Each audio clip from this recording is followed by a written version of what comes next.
Become a sustaining member of the Commonwealth Club for just $10 a month. Join today.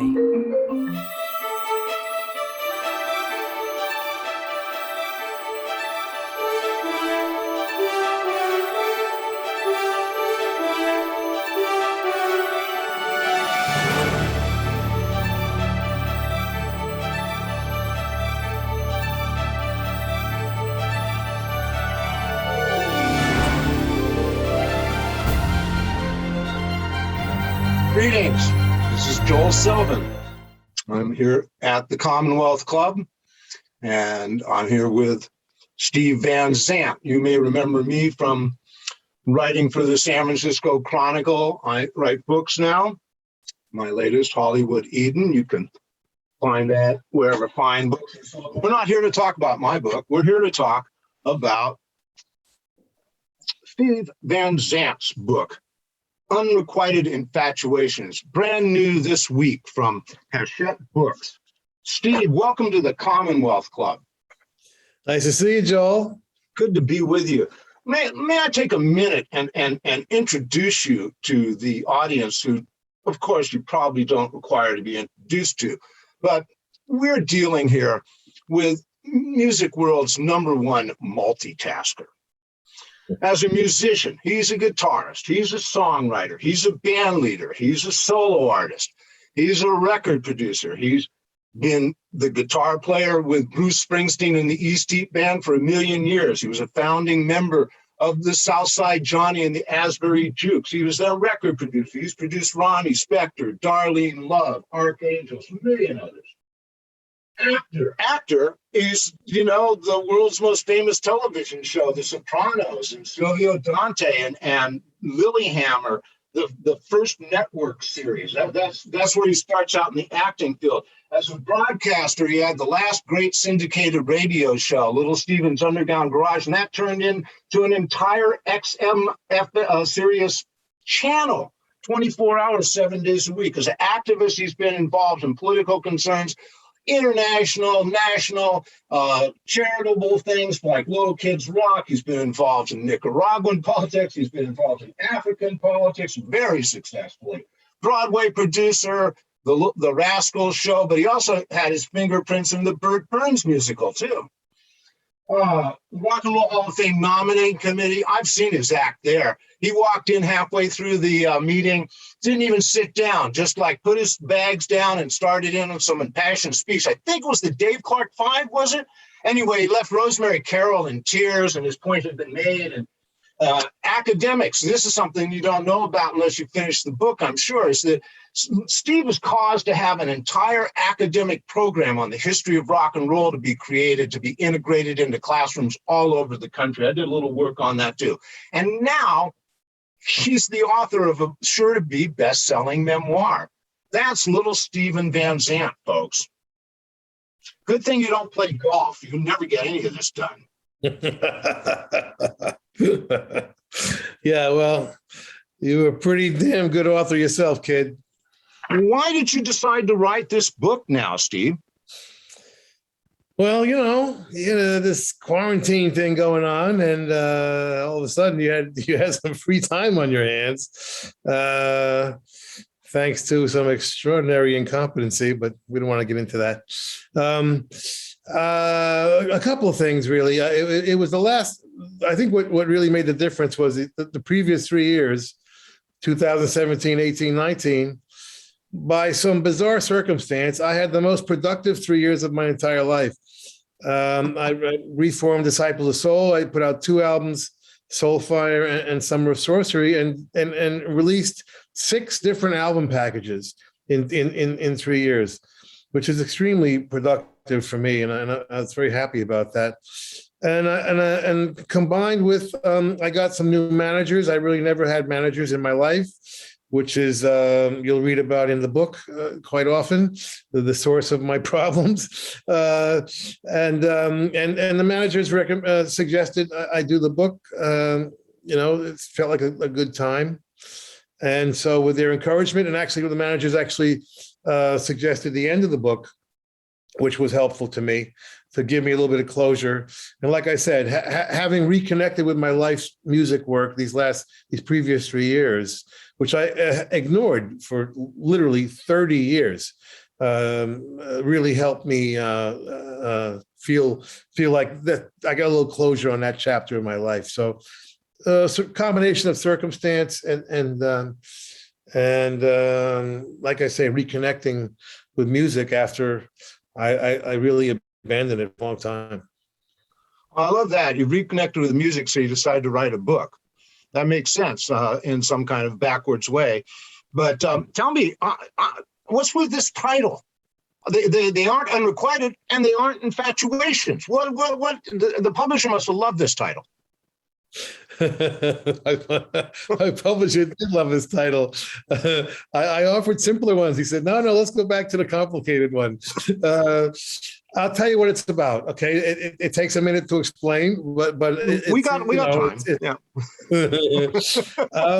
My life has been a very odd life, as you'll read, and I've had some amazing successes, obviously with the E Street Band, with Sopranos, with Lilyhammer and the Sun City Project.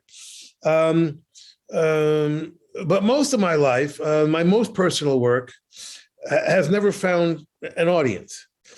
Now, I think, in my own mind, I'm searching for the bigger themes, because I just felt, the first half of the book is going to be a kid from New Jersey grows up and makes it in rock and roll. And that's a great story, and I don't take that for granted at all, But the second half of the book is where it gets a little more interesting to me, because now it becomes the bigger themes start to emerge, the search for identity, the search for purpose, the search for spiritual enlightenment, the kind of things that I think most people go through in their lives. And I think everybody has some frustration and some disappointment in their lives. So that's not the question. The question is, what happens after that? Okay. Now, you've experienced disappointment and frustration at some point. Do you give up? Does that stop you? Does that kill you? Does that inspire you in some bizarre way? Does it, the main point is, finding a way to move on past that personal disappointment and frustration. So I think everybody feels a bit of that. And in my case, I feel it in spite of my wonderful successes. I feel it with my own personal work. My own most personal work has never found an audience to this day. Well, of course, I sense that, and I heard Brian Wallace work you over about this on MSNBC the other night. But it's not true that this stuff didn't find its audience, or whatever you're missing out on that you're frustrated by. Like, take the Darlene Love thing. I mean, I wish I could have seen that show. Half of the people that were there must have told me about it. And the fact is, the work speaks for itself. And the work's been done, and that is what matters. That's your accomplishment. You can't take anything away from it just because nobody showed up to see it. No. Don't get me wrong, Joel. You're absolutely right. And in no way am I saying I'm unhappy with my work artistically. In fact, the book gave me a chance to really go back and really examine it. And I could be pretty objective about it. And I tell you the truth, I wouldn't change a thing. I'm very proud of the work, especially that Darlene Love album, which again, yes, it's fantastic because she's the greatest singer in the world, and I had the greatest songwriters in the world write songs for her. But it was the perfect ending for 20 Feet from Stardom, Joel. And, I thought this is going to be the end of the happy ending to the movie. We're going to win album of the year, obviously, because I know it's the album of the year. There's no question about that, and we get signed to Sony. And I thought, that's it, man. Sony Records is signing a 73-year-old woman for her debut album. I mean, this is the perfect end of the movie, and we didn't even get nominated.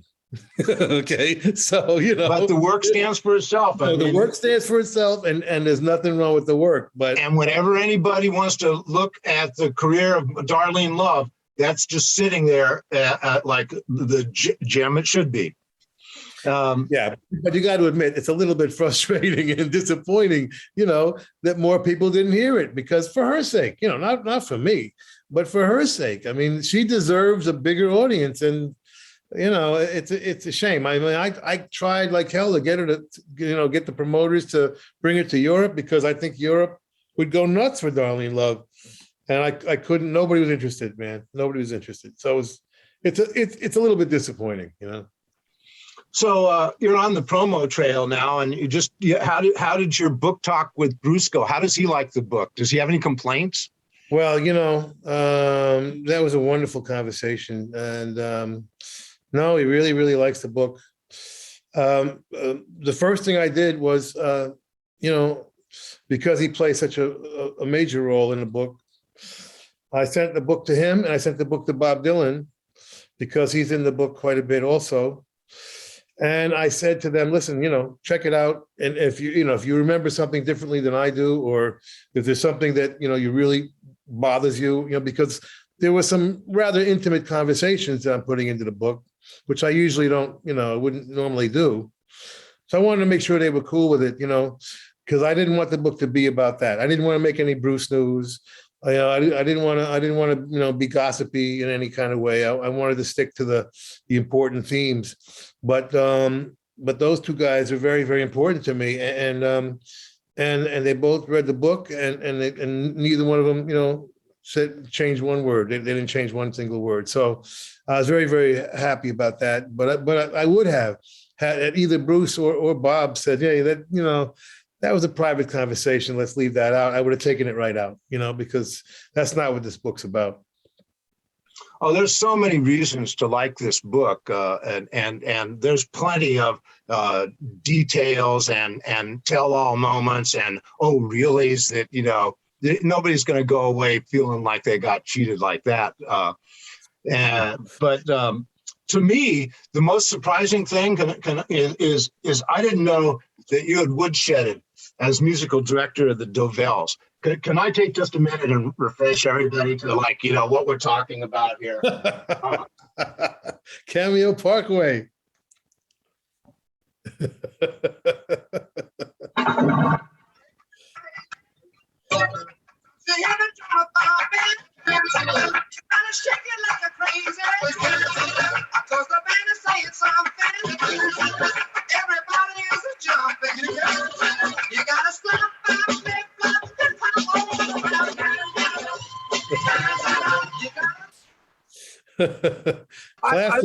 Classic. I just love that you worked as their musical director in the oldies period, and to me that's illuminating, because I don't believe that that's the sound of 1962, and that sound of 1962 is preserved in the E Street Band, isn't it? Yeah, and the Jukes and almost everything I've ever done. I like to hear the roots in my work. I really, it makes me relate to it easier. And I like feeling like I'm part of that tradition. You know what I mean? It's frankly, it's easy to do something completely original.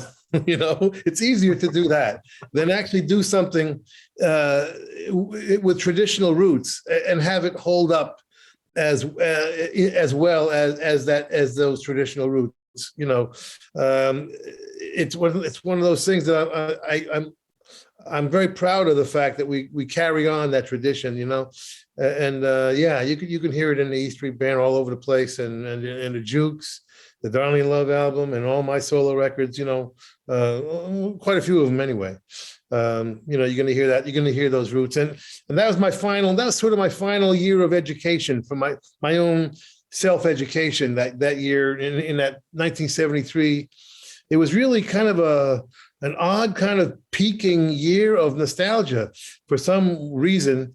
Richard Nader's having those multi-artist events at arenas. That's the first time I played Madison Square Garden. You got, I think Happy Days is about to come on TV, and American Good Graffiti. TV. the movie and American Graffiti. That was all happening around that same moment, right in that 72, 73, 74 period. And I'm on that circuit with these guys who are now being called oldies, and they're in their late 30s, early 40s, and and man, they were not happy about that, man. And the British invasion had the unintended consequence of putting all their heroes out of work. And if you had 3 hits when the Beatles hit, you played those 3 hits the rest of your life. For those pioneers, for the guys who invented rock and roll. It was so ironic and so tragic that that's the only generation that happened to. That actually got put out to pasture. Every other generation grew up and evolved with the artists. I mean, who were the biggest artists in '64? The Beatles and Stones. Who's the biggest artist now? The Beatles and Stones. As it should be.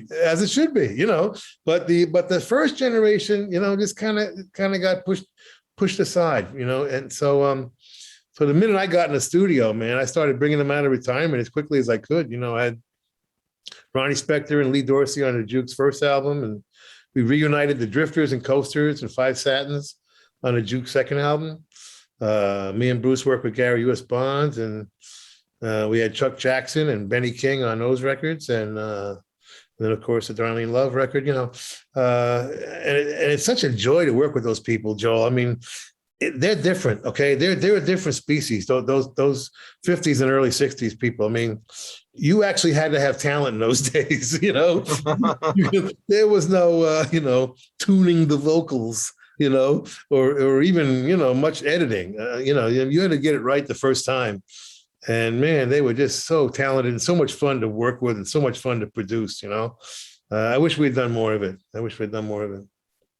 Well, I found that just wonderful that you'd woodshedded with the Dovells. That seemed just so perfect to me. Yeah, and also another scene that really I'd love for you to like draw out a little bit for us here tonight is so you and Bruce have been friends for years, played music, you've been in his band, you've been out of his band, been in his band, out of band, and you go up to Brooks Arthur's studio and he plays you Born to Run. What a moment that must have been. Were you prepared for that? I certainly wasn't. I'd heard the first 2 albums and it was a heavy deal to drop that needle on that track. Very big change, profoundly different. And it's a little hard to, it reminds me a little bit of, Jimi Hendrix at the Cafe Wha, and then 6 months later, he was Jimmy James, this R&B guitar player, and then 6 months later, he's Jimi Hendrix, and he's playing and writing these incredibly cosmic songs out of nowhere. It was that kind of dramatic change. All I can offer is at that point, Bruce just dug deep down and knew that he was in trouble. His career was in trouble. The first 2 records didn't do much, and they were getting ready to drop him. And he just said, "I'm going to put everything I know, and into this one song." And man, and they worked on it for months. That one song. And yeah, it just it totally blew me away. It was the beginning of this radical transformation he was about to make personally, also into a whole different kind of performer for that Born to Run tour.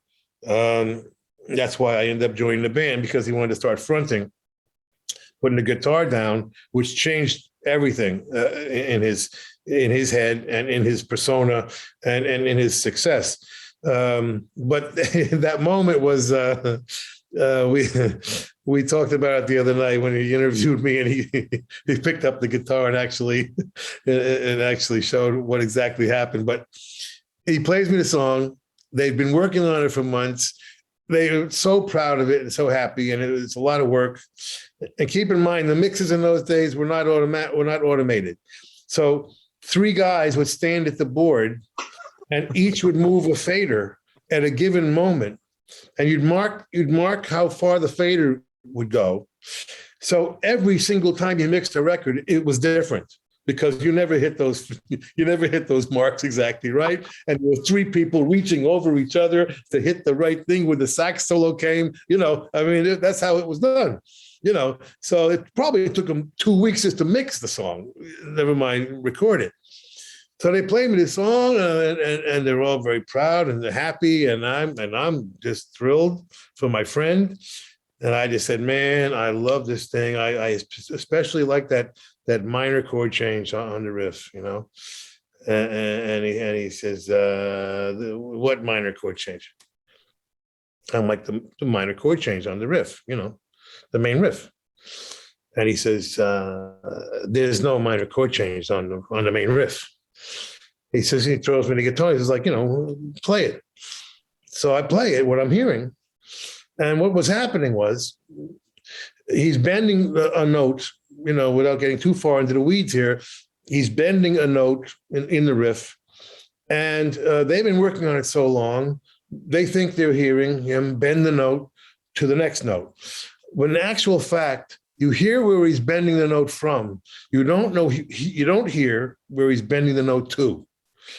So instead of da da da da da da da, it sounds like da da da da da da, right? Which I totally dug. I'm like, this is great. It sounds like a Roy Orbison riff, or the Beatles. The Beatles would do something like that. And finally, he said, "Oh my God!" And he finally hears it, and they had to remix the whole thing and re-record it, and he credits me with saving his career, which wouldn't be the last time. But yeah. It was just one of those funny moments, where destiny had me walk in at that moment, because they were about to send it to radio. They were done. They were done with it. They were done. They were done, but there was you saw a splotch on the wall. It's one of those funny things. You work on something too long, man, at a very loud volume, and you start to hear things maybe that aren't there. It was such an amazing moment in time, and I think that the ignition was that Bottom Line gig. The record company got everybody that in New York that needed to see that band into that little room to see that band. Yeah, and that room. It's got like a 20-foot throw from the stage to the end of the wall or something like that. I just can't imagine. I mean, you had brains splattered against the wall in that room. Yeah. And then I read the book. I mean, and I we're out here on the West Coast, and in those days we're really remote from New York, right? But even out here, we heard about the Bottom Line show, right? And then I read the book and I find out we met Maureen there. Right. Talk about a big night. Yeah, that was big. That was big. She was like nothing I've ever seen before. She was, like I said, the Bridget Bardot of New Jersey. And the place was packed. And, two shows a night in those days too, which is hard to imagine. We did like 5 days in a row, no days off, two shows a night, 5 days in a row. We did, and then we would do the same thing at the Roxy, on the West Coast. We heard about the Roxy shows up here too. Yeah, but it was they didn't realize, and it really wasn't fair because we had the longest gestation period in the history of rock and roll. I mean, at that point, people are coming in to see us, this new band. We've been playing for 10 years by then, killing people live, which you had to do in order to work. And so they're walking in expecting to see, a new band, we were really, really experienced by that point. And similar to what happened when we discovered the Beatles. We discovered the Beatles halfway through their career. And they were incredible by the time we discovered them. Same kind of thing where you come in expecting a new young band, and you're not knowing what to expect because you just heard the one song. I don't even know if the Born to Run album was out yet. And we just killed them. Yeah. You were just back in the band. You weren't even on the sessions for the record, right? That's right. Yeah, he just, like I said, he wanted to just change up the whole thing, man, for a minute, and try something new. And he really started thinking about it because, up till then it all had been instinct. You know what I mean? You're just kind of feeling your way. But if you look at the first two albums, the picture on the back, they're like, they're in shorts and bare feet. They look like beach bums, they look like, Jimmy Buffett's backup band, nothing wrong with Jimmy, but and then suddenly, he says, I want to put the guitar down. So I come in and we're in suits, we suddenly become James Brown's backup band, from Beach Bums, on the second album to James Brown, and the Fabulous Flames, I mean, we suddenly become an entirely different thing. He's a whole new persona, this Jersey, ragamuffin character, which he would win people over with and then completely discard for the next album, which is a whole nother story. But it was that breakthrough moment that a complete transformation between the second and third albums, and very, very, and a very effective one. Well, and you snapped in there like a puzzle part. Yeah, I think, I completed the picture because Clarence represented a lot of things. Tradition, racial solidarity, the big man, little guy thing, but I was the best friend, though. I was the lifelong best friend even then, for 10 years already, which immediately communicates what all bands should communicate, which is friendship and family and the team, the posse, the gang, the community. Ultimately, it's community. And I think that completed that picture, especially since he was fronting a lot. So I was kind of, in a way, running the band, keeping the band together in a certain kind of, not quite band leader way, but kind of, musical director. Yeah, kind of, unofficially, let's put it this way, unofficially, so suddenly it was a whole different thing, literally, between the second and third album, and really worked. It really worked. I mean, yeah, it did, didn't it? It wasn't as big a hit as everybody thinks. I mean, everybody thinks Born to Run was a huge hit, but it really wasn't. But it certainly put him on the map, and it became his signature song. So, and it worked out really well for you, obviously, because the next album, you're now credited as production assistant. And obviously, elevated from the ranks of mere sideman. But that album was recorded under a lot of duress and a great deal of business problems, wasn't it? Yeah. It was a very, very difficult birth, that Darkness on the Edge of Town. And I go into great detail about it. And it was a revelation to me because I had never thought about it really until I wrote the book. At the time, I was just trying to make the best music we could make, where it was time to have a hit single because you had to have the right hit single at the right time in those days. You couldn't just have any hit single. If you were obviously trying to have a hit single, your credibility would end and you would be called hype and your career would be over. I mean, you would be in big trouble. Is what happened with Moby Grape. That story. One of the greatest bands ever. First album, one of the greatest albums ever. Columbia puts out the entire album as 5 singles, and the career over. So you had to be careful. But we were looking look at, and he kept discarding all of these great songs, and I didn't get it at the time, and I finally understood it, 6 months ago when I was thinking about it, but it was a very difficult time. Yeah, I mean, it didn't start to be fun until I started producing, and we did The River. That fifth album was fun, and that's because I was like, I'm not going to do this again, man. I'm sorry. I love you. You're my friend. I wish the best for you. I'm not going to another Darkest Night of Town.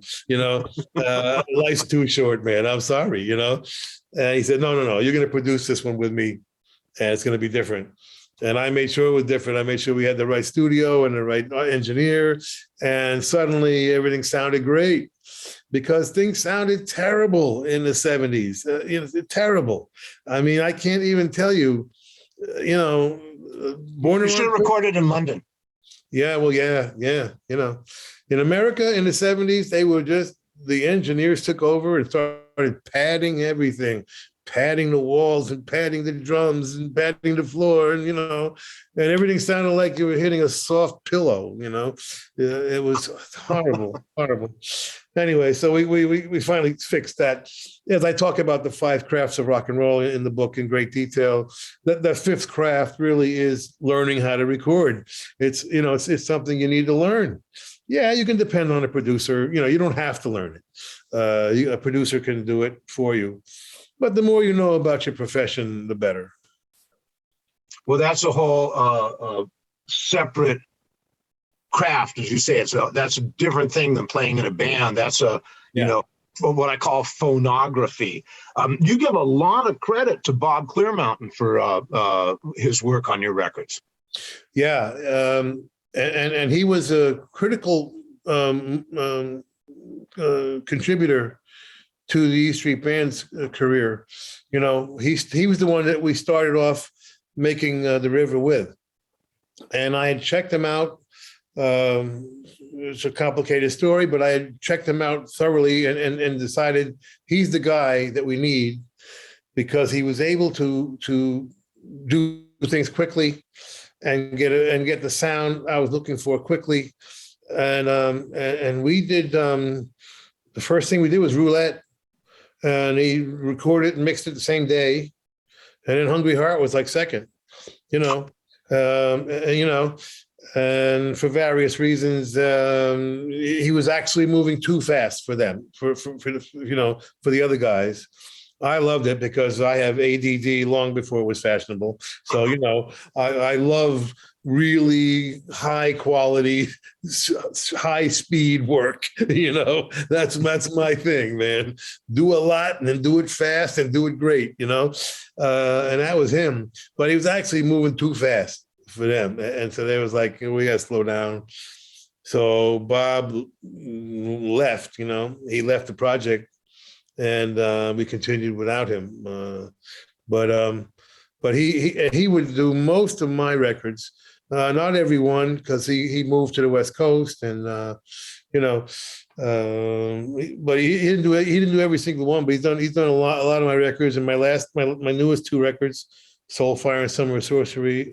He did those, and he's great, and he's what the E Street Band needed in 1980. And he's what I needed, in 2017. So he's just he's different. He's different than most engineers. He hears things a little differently, and he's very helpful with a certain kind of clarity. And especially me with my 14-piece band, clarity is a good thing for me, and that's not to mean separation, but a different kind of, it's a clarity where you hear everything that's going on. And that's important to me because I'm an arranger first, even before I'm a writer, before I'm a producer, I'm an arranger first. So I want to hear every single thing I'm arranging, I want to hear every single note, and Bob's good at that. I want to talk about Sun City a little. I was so pleased to see you go into such depth and detail about that in the book. And it shows your research and your knowledge of the political background of this stands in stark contrast to that knucklehead Bob Geldof and his innocent, stupid play with the Marxist regime of Ethiopia. I mean, he just didn't know what the hell he was talking about, and he wandered into a geopolitical situation, and, pardon the expression, we fucked everything up. And that part of the Live Aid story is rarely told, but I know you know what I'm talking about. But this is the thing that really got me, is reading in the book your vast understanding of the very complicated underpinnings of the apartheid situation and this whole Sun City thing. And you guys, you put a black eye on that place, and it was over. I think 60 Minutes also gave him a body blow, but it was that record that did in Sun City. And that led the way in some kind of strange way to Mandela's release from prison. Can you connect those dots for us and tell us a little bit about the context of all that and how that worked? Yeah, I'll try. I'll try and do the short version of it. As I was doing the research down there with an open mind, looking for the reforms that I'd heard about and not finding them, I decided this government has got to go. All right, they're not reforming themselves. They're conning the whole world with this phony homeland policy. It's hard to do this really quickly, but let me try. They basically were, the concept was take the Black population, forcibly move them to their so-called tribal homelands, of which they had never seen. They were not very tribal in South Africa, except for the Zulu, another story entirely. But basically, move them back to their tribal homelands, declare those tribal homelands independent countries, and then declare South Africa a democracy, and then bring the Black population back as immigrant labor. That was the plan. And it was a very brilliant, evil plan.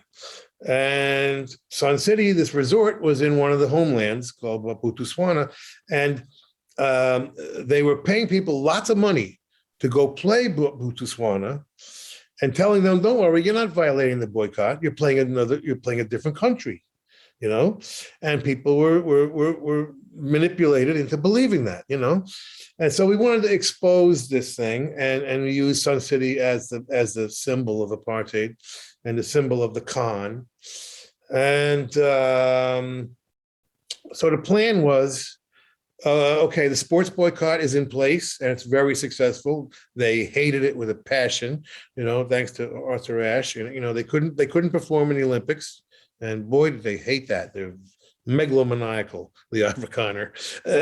Anyway, the home run was going to be the economic boycott. So what to bridge that, we established the cultural boycott. Okay, let's keep everybody out of there. And we completely succeeded with that and shut them down overnight. But the main plan was we have got to raise enough consciousness, because it wasn't an issue in America. I know this is hard to believe, but it was not a big issue in America. It was a big issue in Europe, and a couple of people in America would talk about it from time to time. Harry Belafonte, even Stevie Wonder, and Randall Robinson. A few people would talk about it and try and get some attention, but they just were not. It just wasn't happening, So we needed to raise consciousness to the point where, when that sanctions bill eventually came, because that's the home run, we got to cut them off economically. When that bill came, we had to have enough consciousness to override the veto that we know was coming from Reagan, because Reagan was part of the unholy trinity that was supporting apartheid, him, Thatcher, and Kohl, UK and Germany, So sure enough, just like we wrote it up, all right, we raised enough consciousness. I went and spoke at the Senate. Congressmen, kids were coming after they saw the video on MTV and BET.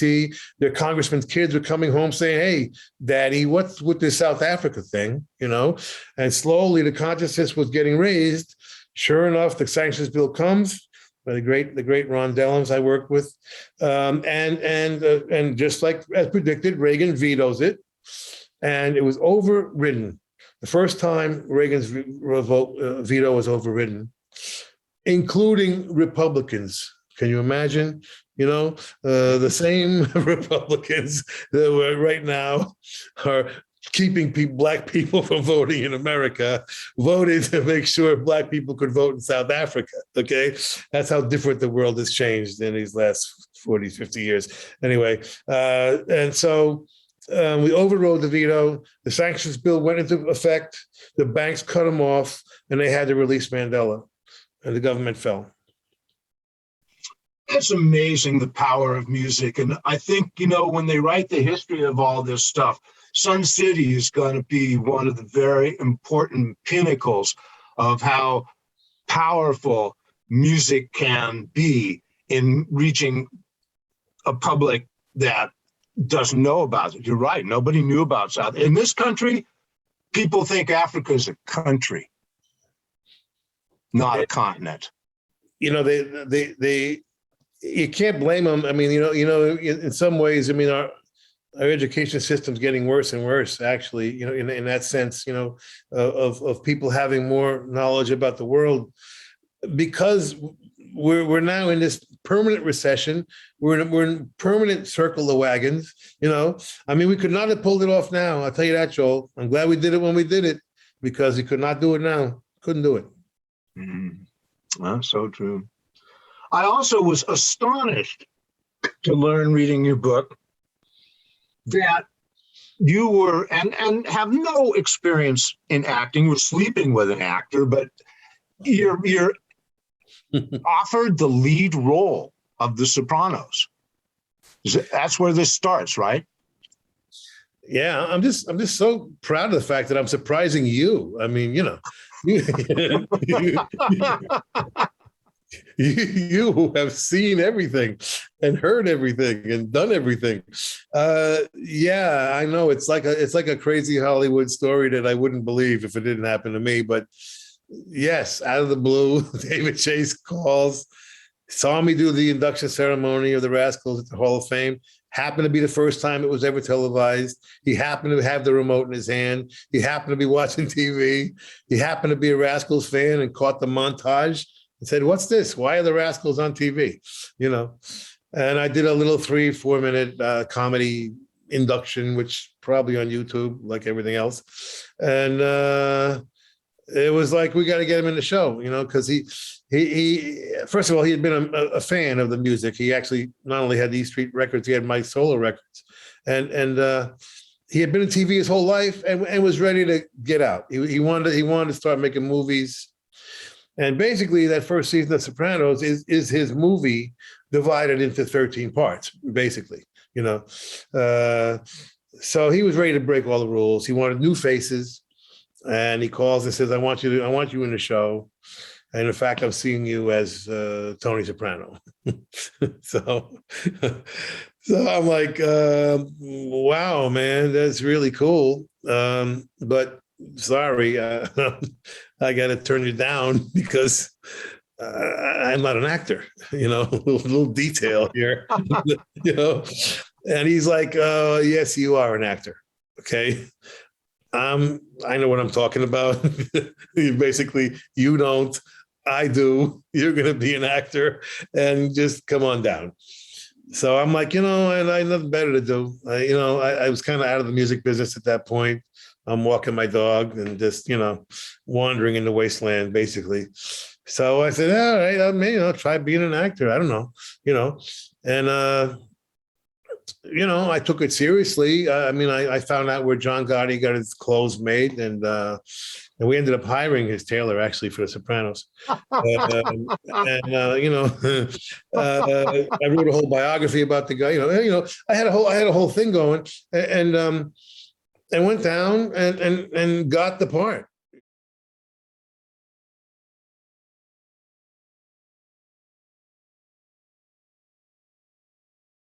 mind, you know. It's the biggest investment we've ever, you know. HBO had a football program and some old movies. You know, that was the network at the time, you know. And they're about to invest like $30 million in this, you know. They were looking for a partner right up until the deadline. They were looking for a partner and never found one. So they really took a chance and ended up investing it in themselves, you know, which turned out to be a good bet. But anyway, so he says, you know, HBO won't let me cast you. What else do you want? You can do anything you want. And I said, well, now that I think about it, I mean, it's been like a hurricane. I said, now that I think about it, David, I got to tell you, I kind of feel guilty taking an actor's job. I see what my wife goes through. She's a real actor. She goes to acting classes all the time for years, off Broadway, off Broadway, this, that, you know, doing these scenes everywhere and working around the clock. I feel guilty about it. He says, all right. I'll tell you what, you're not going to take anybody's part because I'm going to write you in a part that doesn't exist. Okay, so who do you want to be? And I was like, well, I happen to have a treatment, you know, because I had thought about writing for the movies, you know, or TV, and had thought about directing, but I never thought about being an actor. So I said, I got this treatment about this guy, Silvio Dante, independent hitman, kind of lives in the past. So he's got like a 50s look, even though it's set in present day.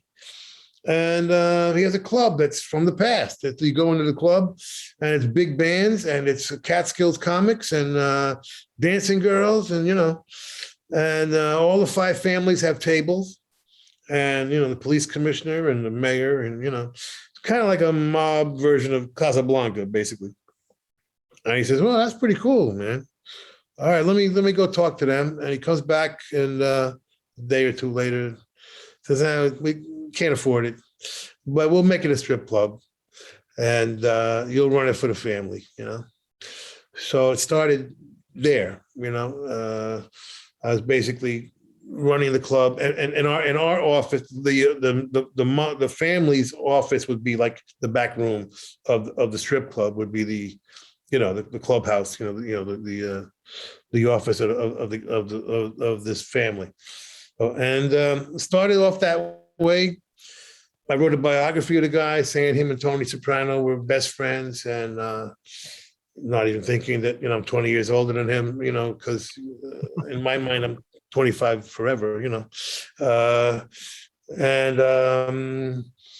You know, I kind of watching his back growing up, and was his friend and confidant. And I think David Chase picked up on the fact that me and Jimmy were getting along kind of famously right away.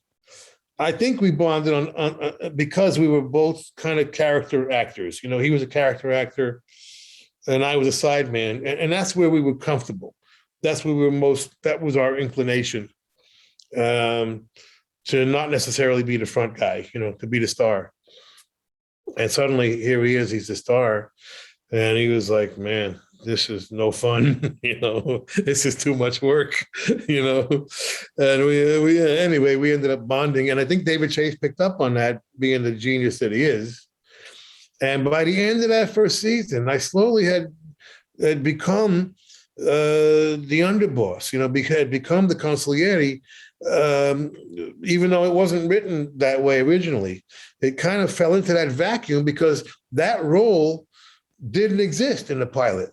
And if you know, and I know you know mob families very well from your excellent Peppermint Lounge book, that's an important part. It's an important part of the family. That's an important role in a mob family, is that underboss. Sometimes it's 2 different people, the underboss and the consigliere, but sometimes they're the same guy. But it's an extremely important role. You know, that one guy that the boss can trust. You know, that, you know, he doesn't have to worry about turning his back every 5 minutes, and it didn't really exist. So it just kind of morphed into that. You know, just somehow became that role by the end of that first season, and stayed that way, you know, throughout. And it really helped me a lot, because suddenly I'm playing that same role that I've been doing in my real life with Bruce, you know. Yep. And I knew how to do that. I mean, that was the dynamics I understood. You know, the only guy who doesn't want to be the boss, you know, the guy who can bring the bad news to the boss because you're the only guy who doesn't fear the boss. Because, you know, you're that close and you can handle it. You're gonna survive the fights and the you know the screaming matches and whatever might happen. And there was a couple of great scenes in Sopranos showing that, you know, where he just would get so pissed off at me for saying something that was the truth, you know. But that's part of the gig. That's part of the job, you know. And I knew, you know, a much less lethal version of that from, you know, in real life.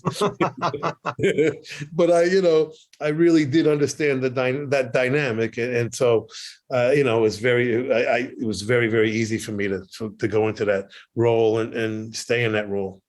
That makes a lot of sense, actually. And then who knew that was going to turn out to be one of the greatest television shows of all time? And then you get involved in the first streaming show ever. So it's just an amazing acting career, Steve. I mean, lightning strikes twice. The Lilyhammer stuff in the book is hilarious. You couldn't make that up. It's true. I one of my great regrets of my life that I wasn't filming that entire experience as a reality show, because that would have been one of the great reality shows of all time. Yeah.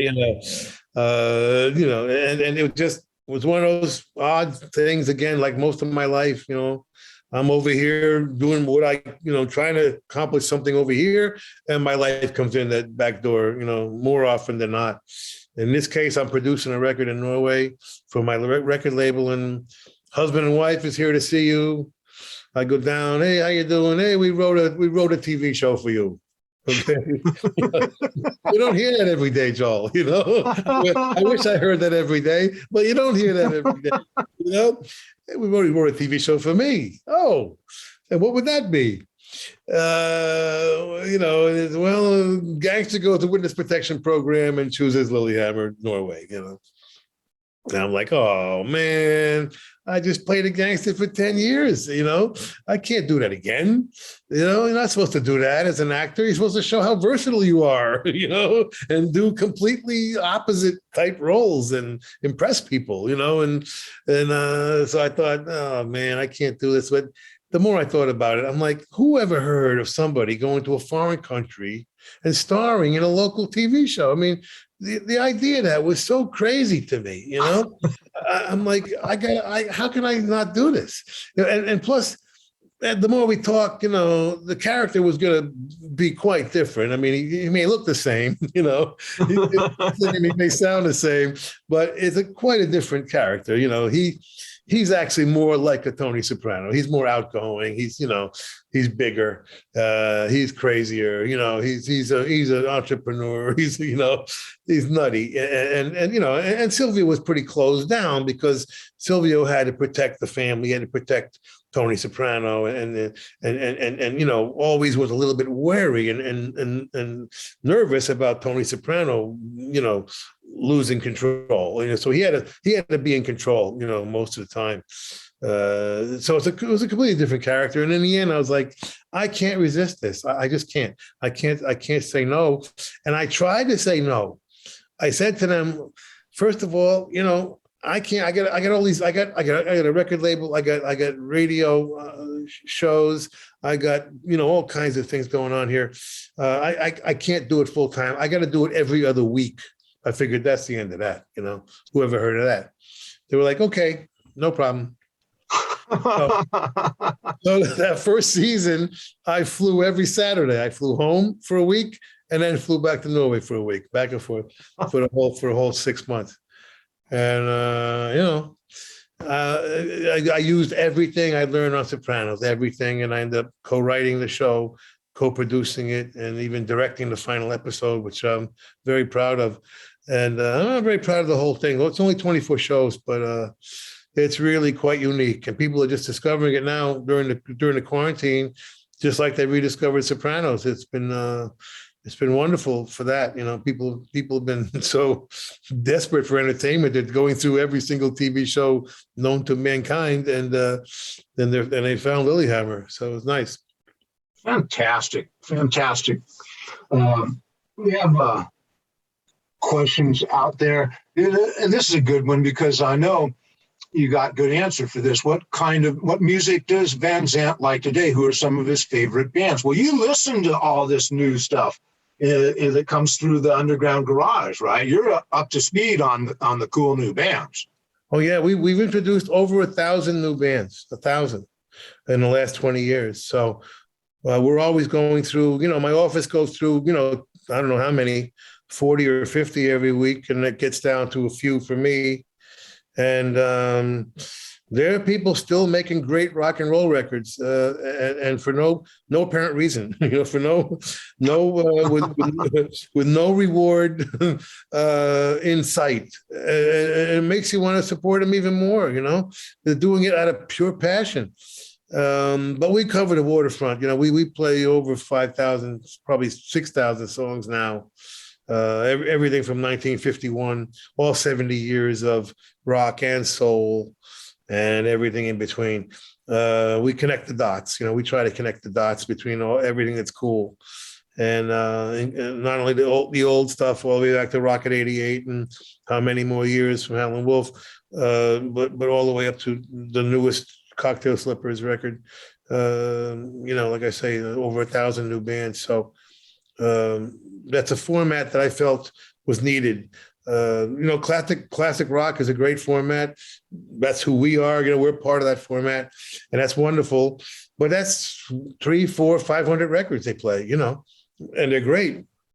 But there's a lot more that younger generations need access to, and I wanted to make sure they had access to the greatest music ever made, what I refer to as a Renaissance period. In fact, one of the great things about the book is the way you thread your narrative and the history of the music through those things. It's really very well done. Anything that you're hearing that you want to recommend that's recently? Oh, hey man, that was a cool record.